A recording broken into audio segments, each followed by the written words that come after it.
How to do the baking soda and vinegar balloon experiment. You will need the following items. First, pour white vinegar into the plastic bottle. 2. Add food coloring to the vinegar. 3. Use funnel to pour baking soda into the balloon. 4. Stretch opening of balloon over top of bottle. Once secured, release baking soda into the bottle and watch the magic.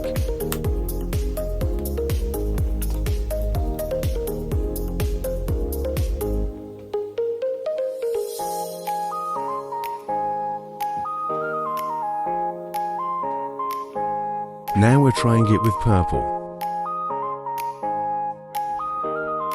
Once again, add your food coloring. Secure the balloon and release the baking soda.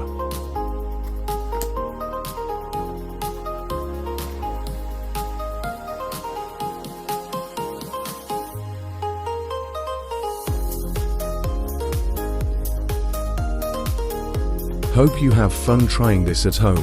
Bye for now.